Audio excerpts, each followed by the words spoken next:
उसको याद करता हूँ, आप सबको दुआएं देता हूँ। मैं आप सबके नाम तक अब जानने लगा हूँ। दुनिया के कौन से कोने से, किस नाम से प्यार भरे पैगाम आते हैं। धर्मेंद्र के जाने के बाद उनके घर में जो तनाव और भावनाएं उभरी, वो सचमुच हर किसी को हैरान कर गईं। उनके निधन के बाद पूरी फिल्मी दुनिया सदमे में डूब गई थी, लेकिन घर के भीतर जो खामोशी छाई हुई थी वो किसी तूफान से कम नहीं थी। हर कोना, हर कमरा, हर दीवार मानो उनकी यादों से भरा हुआ था। परिवार के लोग एक दूसरे को देख तो रहे थे, पर किसी के पास शब्द नहीं थे। इसी बीच उनके कमरे की अलमारी से एक सील बंद लिफाफा निकला, जिस पर साफ साफ लिखा था, मेरी वसीयत, मेरे जाने के बाद खोलना।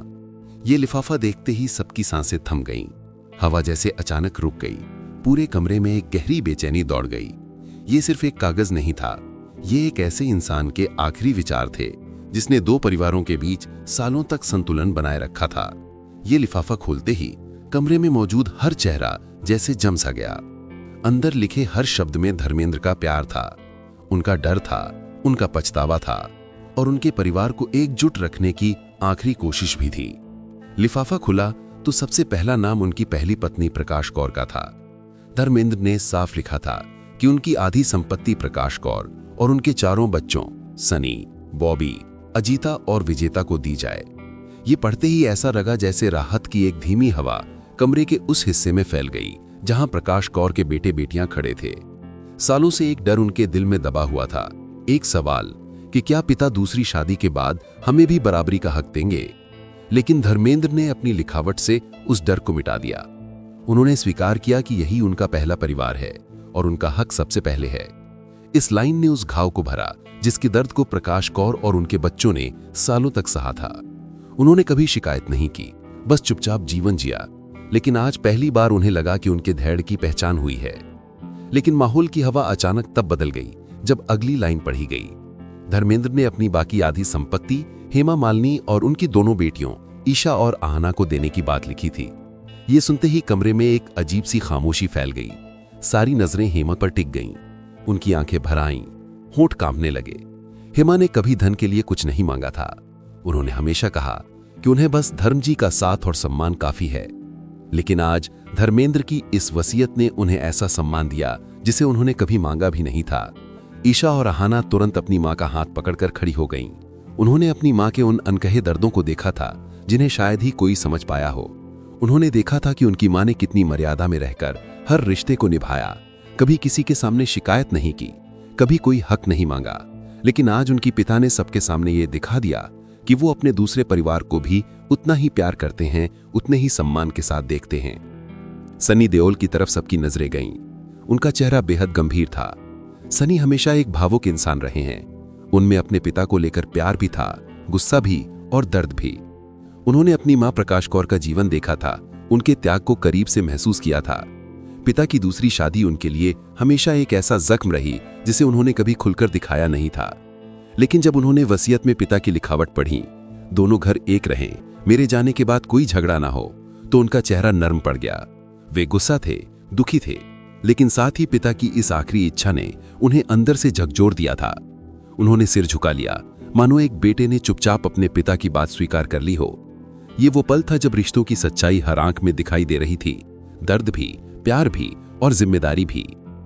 इसी दौरान हेमा मालिनी ने अचानक कहा, मुझे कुछ नहीं चाहिए, मेरे पास जो है वो काफी है, मुझे बस धर्मजीवी यादें चाहिए। उनके स्वर में कंपन था। पूरे कमरे में सन्नाटा छा गया। बहुत कम लोग जानते थे कि मजबूत दिखने वाली हेमा का दिल अंदर से कितना कोमल है। जब वे शमशान घाट पर धर्मेंद्र के अंतिम दर्शन के लिए पहुंची, उनकी आंखें लाल थीं, चेहरा पूरी तरह भीगा हुआ था। वो फूट फूट कर नहीं रोईं, लेकिन उनका हर कदम, हर सांस, हर नजर बता रही थी कि उन्होंने अपने जीवन का सबसे बड़ा सहारा खो दिया है। लोगों ने कहा, हेमा के लिए ये वसीयत किसी दौलत से बड़ा सम्मान है।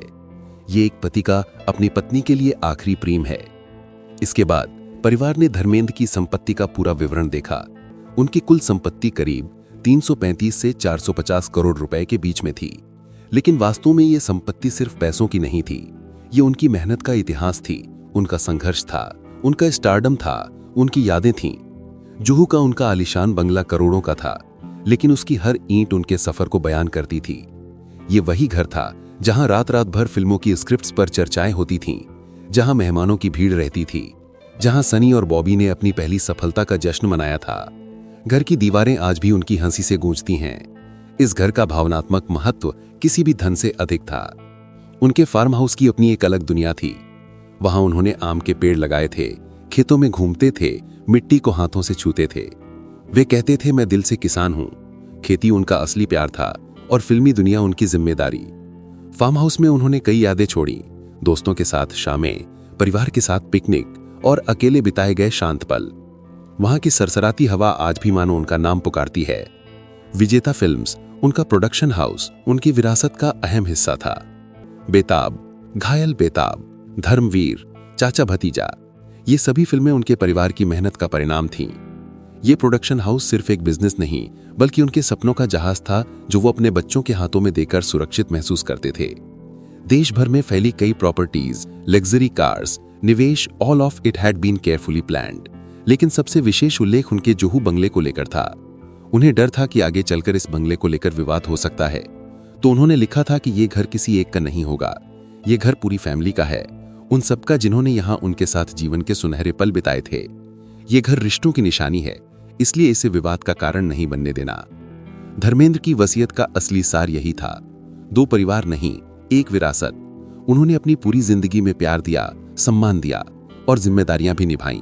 उन्होंने गलतियां भी की, लेकिन उन्हें स्वीकार भी किया। उनके दोनों परिवार उनके दिल में थे और अंत में उन्होंने दोनों को बराबरी से स्वीकार किया।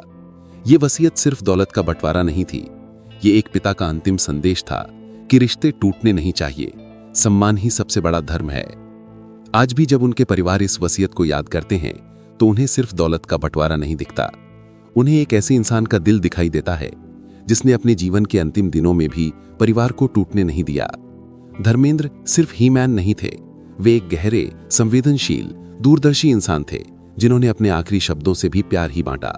विजेता फिल्म्स की शुरुआत भी किसी आम बिजनेस की तरह नहीं हुई थी, बल्कि एक पिता के सपने से हुई थी। अपने बच्चों को अपनी उस दुनिया में स्थापित करने का सपना, जिसके लिए उन्होंने खुद पूरी जिंदगी मेहनत की थी। 8वें दशक की शुरुआत में जब धर्मेंद्र ने विजेता फिल्म्स की नींव रखी, तब वो सिर्फ एक प्रोडक्शन हाउस नहीं बना रहे थे, बल्कि अपने परिवार की आने वाली पीढ़ियों के लिए एक मजबूत आधार तैयार कर रहे थे। इस बैनर की पहली फिल्म बेताब की, जिसमें सनी देओल ने अपने अभिनय की पहली झलक दिखाई। ये फिल्म जब रिलीज हुई तो उम्मीद से कहीं ज्यादा चली। थिएटरों के बाहर लंबी कतारें लगीं और उसी दिन लोगों ने समझ लिया कि देओल परिवार में एक और सितारा जन्म ले चुका है। बेताब की सफलता ने धर्मेंद्र के आत्मविश्वास को और मजबूत कर दिया। उसके बाद आई घायल, जिसने सनी की इमेज को एक्शन आइकन बना दिया। ये फिल्म सिर्फ हिट नहीं, बल्कि ऐतिहासिक बन गई। अवार्ड्स मिले, तारीफें मिली और हर तरफ सिर्फ एक ही नाम गूंजने लगा, विजेता फिल्म्स। धर्मेंद्र ने सिर्फ फिल्में बनाने तक खुद को सीमित नहीं रखा, उन्होंने अपने बेटों को प्रोडक्शन में जिम्मेदारी देकर सिखाया कि कैसे फिल्मों की स्क्रिप्ट चुनी जाती है, कैसे शूटिंग प्लान होती है, कैसे रिलीज की रणनीति बनाई जाती है। ये सब करते करते विजेता फिल्म्स धीरे धीरे एक बड़े उद्योग का रूप लेने लगी। फिल्म की कमाई को समझदारी से रियल एस्टेट, हॉस्पिटैलिटी और रेस्टोरेंट बिजनेस में लगाया गया। धर्मेंद्र ने जहां भी पैसे इन्वेस्ट किए, वहां सिर्फ बिजनेस नहीं, बल्कि भरोसे की नींव रखी। आज देओल परिवार के पास जितनी भी जायदाद और इन्वेस्टमेंट है, उनमें विजेता फिल्म से हुई शुरुआत का एक बड़ा योगदान है। धर्मेंद्र को कारों का शौक किसी राजकुमार की तरह नहीं था, बल्कि एक आम आदमी की तरह जो अपने सफर की छोटी छोटी चीजों से जुड़ा रहता है। उन्होंने अपने लंबे करियर में कई क्लासिक और लग्जरी कारें खरीदी, फिएट से लेकर मर्सिडीज बेंज तक।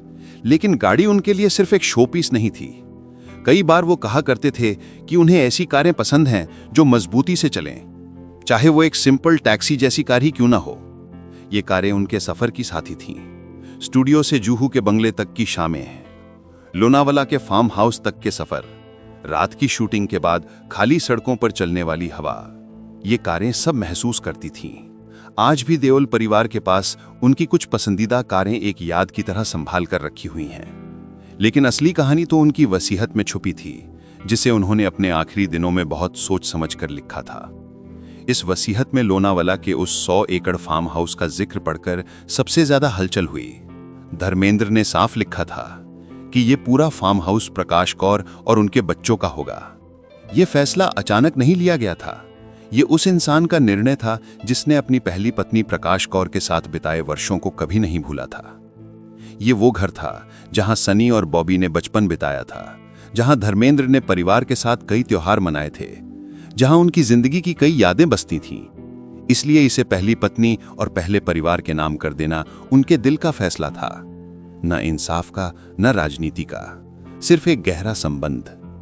इसके बाद बात आई कुल संपत्ति की, जिनमें जुहू का आलीशान बंगला, प्रोडक्शन की कमाई, फिल्मों से आने वाली रॉयल्टी, अलग अलग राज्यों में की गई इन्वेस्टमेंट और उनके नाम से जुड़े बड़े बड़े एसेट्स शामिल थे।